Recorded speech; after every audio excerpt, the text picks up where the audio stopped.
नमस्कार दोस्तों। आज की कहानी का नाम है स्त्री का घर, जिसके रचयिता हैं प्रवीण कांटे। तुम्हें कितनी बार बताया है मेरे तैयार होने से पहले मेरा नाश्ता तैयार हो जाना चाहिए। शादी के 25 सालों बाद भी मुझे क्यों बार बार एक ही बात बतानी पड़ती है। लता, तुम्हें क्या है? तुम तो आराम से घर पर रहोगी, मुझे काम पर जाना पड़ता है। तुम हो कि हमेशा बेवकूफ़ी जैसी हरकत करती हो। अगर तुम यह जानबूझकर करती हो तो याद रखना, मुझसे बुरा कोई नहीं होगा। आज भी प्रशांत का पारा चढ़ा हुआ था। इन कटु शब्दों में अपना गुस्सा उतारते हुए, गीला तौलिया कुर्सी पर फेंकते हुए प्रशांत गुस्से से लता की तरफ देखने लगा। लता के लिए प्रशांत का यह बेवजह का गुस्सा कोई नई बात नहीं। महीने में 3-4 बार ऐसे ही लता पर बरस पड़ता था। पहले पहले लता उसका विरोध किया करती थी, लेकिन जब कई सालों तक प्रशांत में कोई बदलाव नहीं दिखा तो लता ने खुद को ही बदल दिया। प्रशांत के कुछ भी कहने से लता को कोई फर्क नहीं पड़ता था। प्रशांत की हर बात को वो चुपचाप सिर नीचे झुकाए सुन लेती थी। शादी के पहले 5 साल तक लता ने पूरी कोशिश की थी कि प्रशांत को बदला जाए, लेकिन फालतू का गुस्सा करना और बाद में लता को भला बुरा कहना यह मानो उसकी आदत बन गई थी।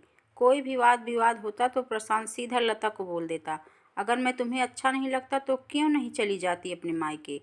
क्यों रहती हो मेरे साथ? इतना सब कुछ होने के बावजूद लता प्रशांत के साथ रहती थी, क्योंकि उसे अपनी बेटी की फिक्र थी। और वह जाती भी तो कहाँ, अपने बूढ़े हो चुके माँ बाप को इस उम्र में परेशान करना वह नहीं चाहती थी। समाज और लोग क्या कहेंगे, यह भी तो उसे देखना था। वह इतनी पढ़ी लिखी भी तो नहीं थी कि खुद जाकर कोई नौकरी कर सके और अपनी बेटी का पालन पोषण कर सके।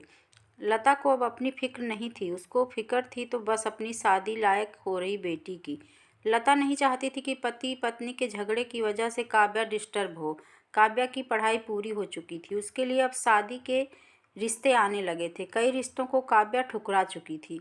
2-3 महीने बाद एक अच्छा रिश्ता आया। रिश्तेदारों और पहचान के लोगों ने भी लड़के के बहुत गुणगान किए थे।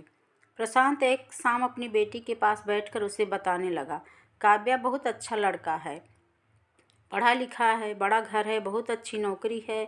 ऐसे रिश्ते बार बार नहीं आते बेटा, इस बार मना मत करना। काव्या अपने पिता से ज़्यादा बात नहीं करती थी।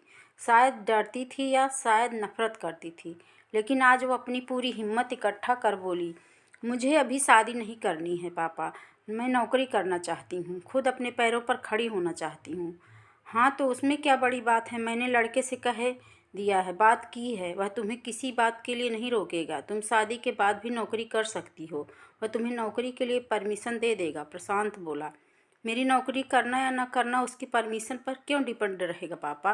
काव्या ने पूछा। मैं कह रहा हूँ ना, तुम्हें किसी भी चीज़ की कमी नहीं होगी वहाँ। ऐसे रिश्ते बार बार नहीं आते, इसे ठुकरा मत, बहुत खुश रहोगी तुम वहाँ। प्रशांत बोला, पापा क्या मैं उतनी ही खुश रहूँगी जितनी मम्मी इस घर में खुश हैं? काव्या ने तंज कसते हुए कहा, आज तुम्हारी जबान कुछ ज़्यादा ही चल। प्रशांत गुस्से से आंखें बड़ी करते हुए बोला, पापा मुझे शादी ही नहीं करनी है, क्योंकि शादी के बाद अगर वह लड़का आपके जैसा निकला तो मैं क्या करूँगी? मुझे आपके जैसा जीवन साथी नहीं चाहिए जो बिना बात के मुझ पर हमेशा चिल्लाए। मुझे कुछ भी अपनी पसंद का लेना हो तो 10 बार सोचना पड़े, कहीं वह नाराज़ ना हो जाए। मेरी तबीयत कैसी भी हो उसे परवाह ना हो। रोटी थोड़ी मोटी हो बन जाए तो घर सर पर उठा ले, उसकी चेकबुक ना मिले तो मेरा ही दोष निकाले और हर छोटी मोटी बात पर मुझे मायके जाने के लिए कहे। काव्या ने अपना दिल खाली करते हुए पापा से सब कह दिया। प्रशांत का गुस्सा 7वें आसमान पर था, लेकिन उसके मुंह से एक भी शब्द नहीं फूट रहा था। वो काव्या की बातें सुन रहा था। काव्या उतना ही बोलकर चुप नहीं हुई। आज पहली बार वह अपने पापा के सामने इतना कुछ बोल रही थी। पापा, अपने माँ के साथ हमेशा गलत व्यवहार किया है। आप अपने ऑफिस का गुस्सा बिना सोचे समझे माँ पर उतार देते हैं। कभी इस बात की परवाह भी नहीं करते कि उन्हें कैसा लगता होगा। आपकी बातें सुन सुनकर माँ ने अपना स्वाभिमान खो दिया। प्रशांत आज पहली बार अपने किए बर्तावों को महसूस कर पा रहा था। वो इतना ही बोल पाया, जो तुम्हारा मन है वो करो। मैं तो इतना बुरा हूँ ना? काव्या ने प्रशांत का हाथ पकड़ा और बोली, पापा मुझे सिर्फ एक सवाल का जवाब दे दो। क्या आप चाहोगे कि मेरा पति आपके जैसा हो? अगर आपका जवाब हाँ है तो कर दीजिए मेरा रिश्ता आज ही, और ना हो तो मुझे आत्मनिर्भर बनने दीजिए। प्रशांत कुछ भी न बोल पाया और वहाँ से चुपचाप बाहर चला गया। आज उसे लता के सामने जाने से शर्म आ रही थी। चलते चलते आंखों से आंसू बह रहे थे। प्रशांत ने आज से अपने आप को बदलने का निश्चय किया। अगले दिन से लता ने अपने पति में काफ़ी बदलाव देखा। वह सोचने लगी कि जो हिम्मत काव्या ने दिखाई है, वह हिम्मत अगर मैं पहले ही दिखा देती तो शायद आज परिस्थिति कुछ और होती। अब काव्या पढ़ लिख कर अच्छी नौकरी करने लगी थी और 3 साल बाद उसके लिए एक अच्छा रिश्ता आया। और उसकी विदाई पर प्रशांत बोला, बेटा तू हमेशा खुश रहेगी क्योंकि तेरा पति तेरे बाप जैसा नहीं है। प्रशांत की यह बात सुनकर लता और काव्या की आंखों में आंसू बहने लगे। दोस्तों, हमारे समाज में औरतों को भले ही देवी का दर्जा दिया जाता है, लेकिन वह स्वतंत्रता नहीं दी जाती जो उन्हें देनी चाहिए। उन्हें बचपन से ही बताया जाता है कि वह पराया। स्कूल से आने में देर हो जाए तो पिटाई मिलती है, मोबाइल पर बातें करते हुए दिख जाए या खिड़की से झांकते हुए दिख जाए तो शक किया जाता है। माँ बाप का घर तुम्हारा नहीं है, पति का घर ही तुम्हारा घर है।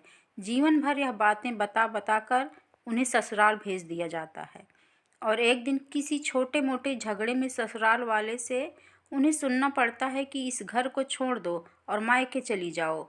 अब आप ही बताओ दोस्तों, ऐसी स्त्रियों का सच्चा घर कौन सा है? आखिरकार वह किस घर को अपना कहे? आप ही बताएं। हमेशा की तरह पूरी कहानी को सुनने के लिए आपका धन्यवाद। दोस्तों, उम्मीद है यह कहानी आपके दिल को छू गई होगी। दोस्तों, आपको यह कहानी कैसी लगी कमेंट करके ज़रूर बताइएगा और हमारे चैनल को सब्सक्राइब करें, वीडियो को लाइक एंड शेयर करें और हाँ, बेल आइकन को ज़रूर दबाएं। Thank you.